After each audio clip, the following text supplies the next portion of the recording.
In this video, we're going to cover how to promote your live video events on LinkedIn. This is for you if you are someone that hosts live video events or you just want to increase your attendance rate. We're going to cover how to promote your live video event on LinkedIn, especially if you've never done it before. So let's start. If you don't know who I am, my name is Shanee Moret. I have about 1 million followers on LinkedIn, and I've hosted tons of live video events like this one on LinkedIn. Probably over 100 at this point in the last 18 months to 2 years. So what I'm going to share today is really what I have found to work, not only for me personally, but for hundreds of clients that we have served. And in our process, one of the main things that we focus on are live video events. So this is it's part of the process. So like I said, this is for you if you've already done a few live video events on LinkedIn, but you want to increase your attendance rate and maybe also increase registration rate. All of the things that I will show you in the process that we're going to cover today will not only increase registration rate, but attendance rate. Why is this important? Because you want as many people to be registered for and attend the live, actually live, and watch the live after the live as possible. Usually as many people that you reach, it will directly affect the results. Or if you're preparing to host your first live video event. So this is not only if you're already doing lives, this is also for you if you are about to do your first live and you just want to plan, prepare, and make sure that your first live video event on LinkedIn is a success, obviously, to get the results that you want. So we're going to go over 10 things to do as you promote your live video event on LinkedIn that will increase your chances of success. Number 10 on the list is having one clear metric. Whenever I'm working with a client directly, the one question that I'll ask is, what is the one thing that needs to happen from this live event that will make it a success? You have to make your success measurable. So it could be that you get at least one message from a prospect that makes your live video event a success. It could be something different, but having that metric before you actually do it is very important, because then you may get lost in the sauce of vanity metrics or looking for the wrong things. For example, you may have a live event and say, oh, only 17 people were on my live. And you may think that that's a failure. But if you get that one inbound prospect and a call, technically it was a success. So we have to have that one metric that matters most so that people stay focused and keep focused for the next one and know how to improve and know which ones down the line are doing the best based on the metric that we're tracking.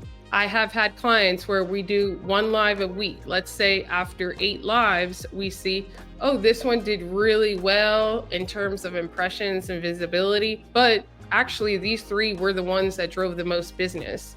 And so again, if you don't track the right metric, you'll kind of be lost. If their goal is visibility, like I kind of just mentioned, people may view impressions or how many people are on the live. If their goal is to convert, that one metric may be whether they receive an inbound direct message for a consultation within 24 hours of the live. If their goal is to grow their inbound email list, inbound with LinkedIn, it may just be how many people downloaded my ebook while I was live or registered for my webinar, or how many people not only did that, but did it after the fact within a certain time frame that we could link to. So there is no right or wrong. It's just a personal answer. And you should have that before you really start going all in on your promotion. Number 9 is to plan ahead. This is so important. And this is something that most people don't do.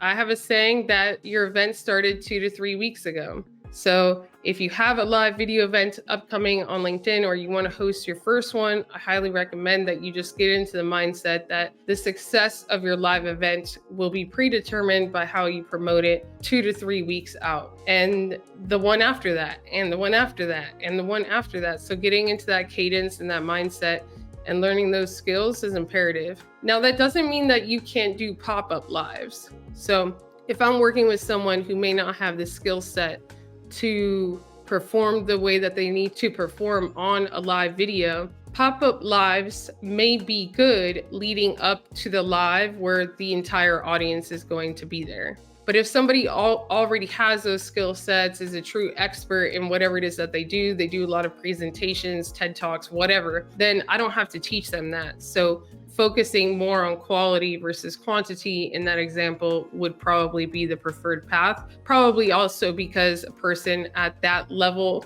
and caliber in their profession is probably not as available live as the other who is just starting. You have to know where you are in your business. If you're a beginner and you're green, maybe just practice by doing more pop-ups between your plan live. If you're already a great presenter, focus on quality over quantity. You also want to do plan ones, even if you do pop-up ones. We kind of covered that. Number 8, this is super important because if you don't plan it, then you won't be able to leverage the 1,000 invites that LinkedIn gives you every single week. So LinkedIn will allow you to invite 1,000 of your first degree connections every single week to your live video event. So if you host one live video event a month, that means that you could invite 4,000 of your first degree connections to the live video event a month. People really underestimate the power of this feature and this tool. And one thing that I'm finding also is that people, even though they know its power, they don't necessarily want to leverage it because they may feel like they're bothering people in their network. And, Coca-Cola doesn't feel like they're bothering you every time that they market themselves. So just keep that in mind. Make sure that the last batch of invites are sent 7 days prior to the event. So this is a big mistake that people make. Let's say that my event is April 1st. That means I have 2 to 3 weeks, 3 weeks to promote it. If I'm doing an event April 1st, the last 1,000, I can't do 4, or really the last 1,000 needs to be sent by March 23rd or March 24th, depending on the month, okay? I can't send the last 1,000 on March 29th.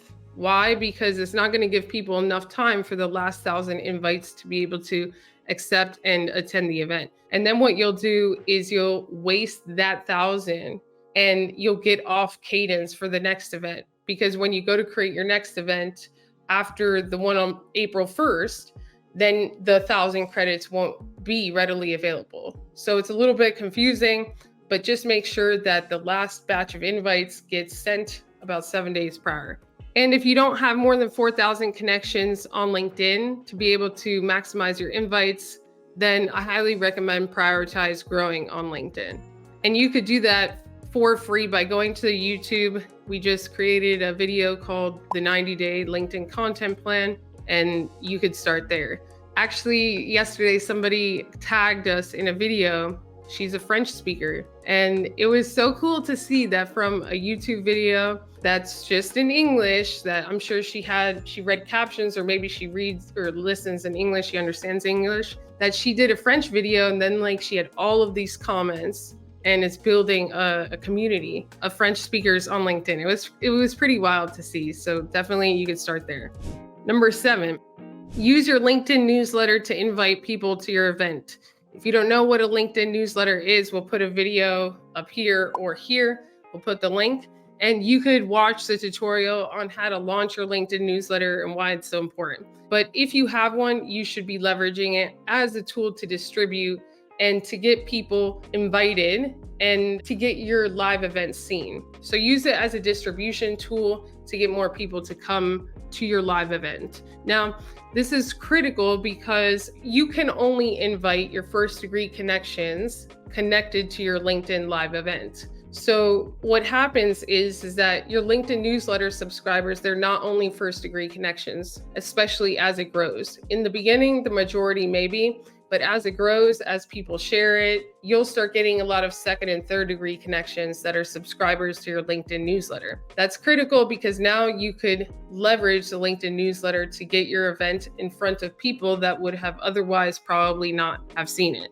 and not be able to be invited through the event feature, the invite feature. It's a little bit nuanced. The question that I would ask you is, why would you not want to get into emails directly and reach more people to come to your event? And the answer is you probably wouldn't want that to happen. So just leverage the tools that you have. You can do this once, or you can do it a few times over the 2 to 3 weeks, depending on how, your cadence, the other content that you're posting. It's really a personal thing, whether you market your event once in your newsletter or do it once or twice a week up until the actual event. Number 6, post content relevant to the event topic as you get closer and closer to the event. This is something that people don't even think about or don't even understand, is that they should post relevant content as the event starts to come up. And this is something that a lot of the big influencers do. So for example, if I were doing a LinkedIn live video on 10 ways to grow your coaching business, what I could do is I could outline what I'm going to talk about, and I could create a short video on each of the 10 points that I'm going to mention in the live. Those videos could be scheduled as we get closer and closer to the live video. Why is this important? We're going to get to that in a second. So like I said, 10 ways to build your coaching business. I could write out the 10. I could create a short video for each. I can make sure that each video is scheduled 10 days up to the event. Pretend I was doing it on April 1st. The more relevant to the event, the better. And this is because number 5 is that you can invite the people who engage on those relevant posts to come to your event. So what I could do is look at the comments of all of the short videos where I share one tip on how to grow your coaching business. And if I were to message or connect with that person, or just message them and say, hey, I saw you commented on this video. You probably have a coaching business. I'm going to host a live event on 10 ways to do this. And it's going to be really in depth. It's for free on LinkedIn. Would you like to attend? They're probably going to say yes, because the likelihood of them saying yes increases with how relevant the event is compared to the content that they engage with. So when someone engages with that content, you could send them a DM. They are much more likely to attend because it is relevant. It would be weird if I did short videos on how to grow your coaching business and then I invite them to a carpentry event or underwater basket weaving event. It just doesn't match. So the more that it matches, the more likely they are to say yes. Number 4, cross promote on your social media channels if you have them. If you don't, then it is what it is. But most of you have at least Instagram, YouTube, Facebook, TikTok, and it doesn't hurt to cross promote on those channels. Now, if you're going to cross promote on those channels, most people think they could just post something once. So they may say, oh, I'm going to post it on Instagram and it's just going to be one post. You should actually post a couple of times in the weeks leading up to the event, maybe with a countdown, maybe just with reminders, maybe with updates on how many people are registered, maybe with updates on how you're building the outline, the material that you're preparing behind the scenes, whatever you feel comfortable with. But just expecting people on other social channels to cross over with just one post, it's probably not going to happen at the level that you would like it to for most people. You do it more frequently the closer that you get to the event. So let's say I'm 3 weeks out. Maybe the first week I would post twice a week, 3 times a week about it in my stories. And then the second week out, I would post about it more. Then the third week out, I'd probably post about it every day. And the day of, maybe the morning of, a couple of times that day. So the more closer you get, the more frequent the posting, if you could handle it.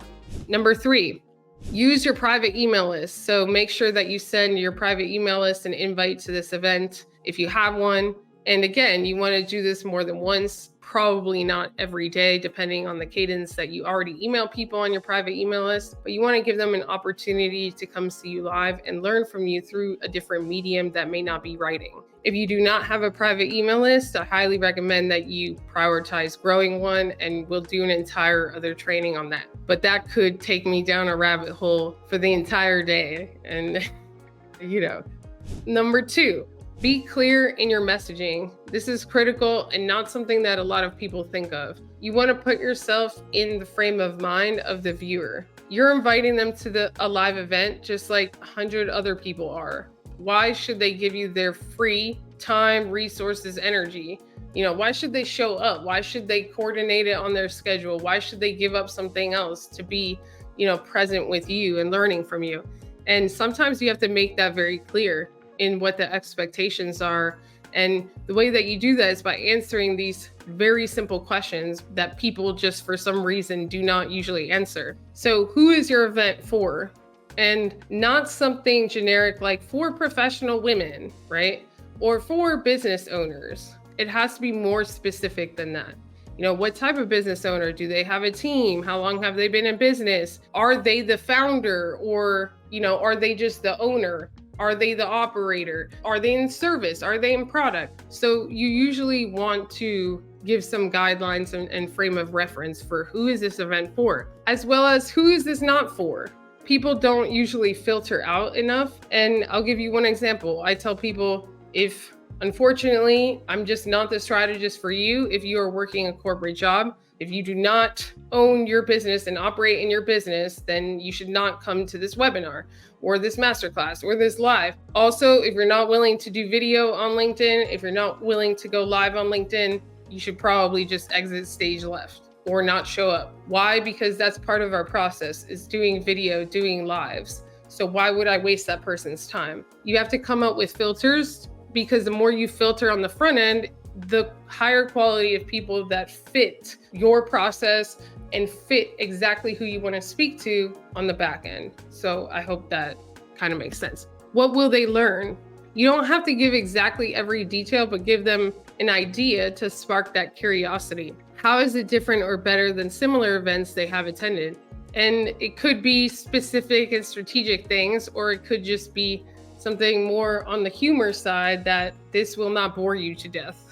But you want to let them know this is going to be worth your time. And you want to prove that within the first few minutes. If it's like every other live event that they've attended, if it's like every other webinar that they've attended, then they may leave pretty quickly. All right. And number one is do it solo. I see a lot of creators, even big ones on LinkedIn, 17,000, 25,000 followers, that are always doing collaborations. When I work with clients, especially if your goal is conversion, there has to be a large percentage of the live events that are solo, especially if you're just starting to build your personal brand, because people have to start to associate you with a specific expertise or a specific solution to a specific problem. And if you're always on stage with 50 other people or 3 other speakers, or you're always interviewing, that could be a little bit difficult. Now, if you could hold your breath for longer, then that's fine. So usually if someone's already very successful in doing podcast style, then they have more time to build that association. But if you're still operating in your business and in a very big growth phase and want to acquire clients, then doing it solo is critical until they start to associate you with that expertise and experience and results. So do it solo, especially if your one goal with live events is to convert. And if you want to learn more about live events, message me live on LinkedIn and I'll be happy to have a call with you. God bless you. Ciao.